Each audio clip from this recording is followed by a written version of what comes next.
And you're with Eyewitness Video. Eyewitness Video. How Democracy Now? Yeah. This is going out live on the UpTake. So the whole world is watching? And is it Well, as in one yeah. eye or The letter I. Eyewitness? Well, 5 or 10 people anyways. What's that? Who's writing? People can actually chat with us. Eyewitness Video. Can you tell me what happened here? Yeah, that's You want to ask me or one of these people who were detained? That would be good. I was not detained. Okay. So you should probably ask one of these folks. But I just came up. not those problems. I am media. We're all media.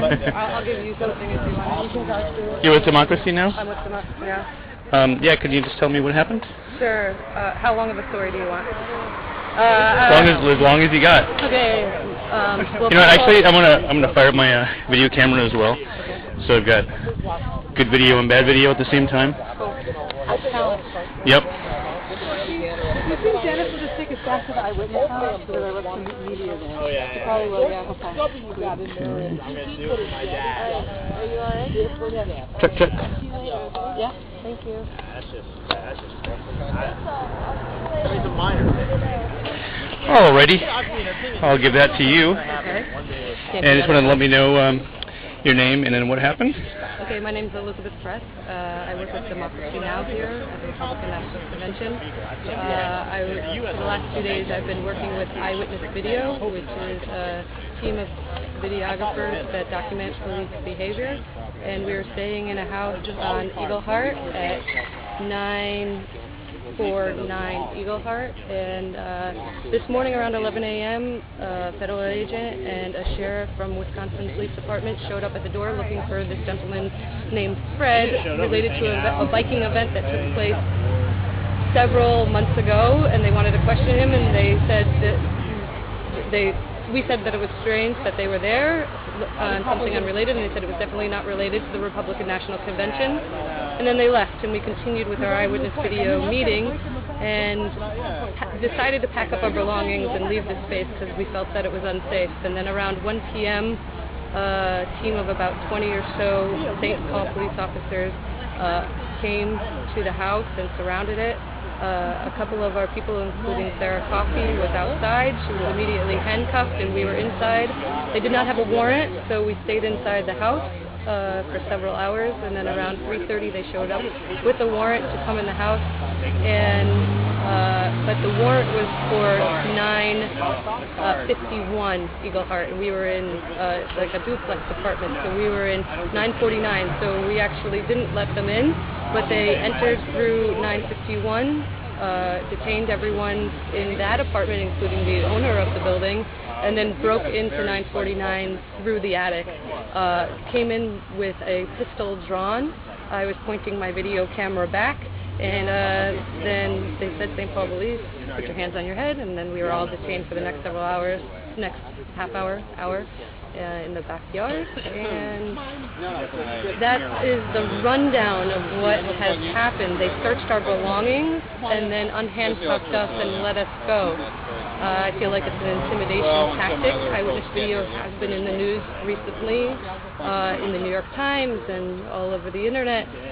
They have exposed their video work has gotten over 400 people charges dropped from the Republican National Convention in New York City, and they were here today and are going to be here throughout the week to document the police behavior here in St. Paul related to the 2008 Republican National Convention.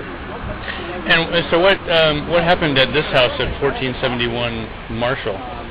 I actually don't know because I just raced over here once I got my belongings packed up out of the house that was just raided where we were at, and we drove over here, and this is the scene as you see it that I just approached. So I heard there was another raid taking place here, as there have been raids over the last 24 hours at the Convergence space and at several private houses. So there's been, I know, at least 4 arrests of organizers, and I'm not sure what else to share with you. Okay. Well, thank you very much. Yeah. Do you have so you were rolling when the police busted in? Yes. Sorry, it's Amy. I would like to see that if you can stick around. So were you guys detained here? Yeah, this is the three of us. You three were detained? Are you sick of interviews already? I don't know who are you? I'm with the UpTake. Okay, We're a citizen journalism organization. We're based in St. Paul. We just came from covering the DNC. Oh, okay. Basically, this is what we do. So we're actually streaming live. Very fancy. We're streaming live right now. Amazing. And I'm also recording with, videotape. That's the future right there. Right. Streaming live. I want to learn how that works. I'll show you. Well, do you mind telling me who you guys are and what happened here? Sure. My name is Emily Foreman. I'm here with an organization called iWitness. We're basically out on the streets documenting during the conventions and the protests. And we were leaving a house this morning on Iglehart Avenue. And as we were leaving, the three of us were biking up the street, and suddenly we're pulled off the street by a few squadrons of police. We were stopped and we were detained. All of our belongings were searched and taken out. They went through our maps, through our notes, they wrote things down, and we were basically here for a very long time. Meanwhile, over at the house where we had just left, a whole raid was taking place of the rest of the people in the house. They represented all sorts of different people, right? So that's basically what happened. So we've been here for quite a few hours. And so did anything happen at this house, or is this where you moved on to? No, this is just where we happen to be in the street, right when they pulled us over. You can see our bikes torn, on the side of the road there. Oh, so you had left the Iglehart house. Exactly. And they caught up with you They were here? following us from the Iglehart house. And so they sort of pulled you over on your bikes? Pulled us over on our bikes, basically. And just like searched your stuff and... They stopped us, they detained us, they questioned us for quite a while. Were you like in armbands or? No, we weren't. Once they took all of our belongings from us and saw that we were very peaceful people, we were just sitting here during the detainment. And it was St. Paul Police? It was St. Paul Police, yes. They did bring in a canine unit. There was a canine unit with some dogs in it. There were two street police. The rest of them were normal St. Paul police, except that they were in their street detail kind of riot gear. Right. They had a lot of different kinds of weapons on them, including tasers. They city bought a whole bunch of tasers, as I'm sure you know. I was telling the Democracy Now! Folks that I was very worried because I had a conversation with all of the police who were detaining us about their tasers, and I said, what is the limit of the distance you need to be away from somebody to shoot a taser into them? What were you trained? And they all said, there's no distance limit. You can shoot a taser from anywhere. And they had the X26 taser. So I don't know if that's true. That could be true. I've heard things about tasers though that if you shoot them too close, they can be fatal and cause heart attacks and things like that. So that's something that's kind of scary. A bit worrisome.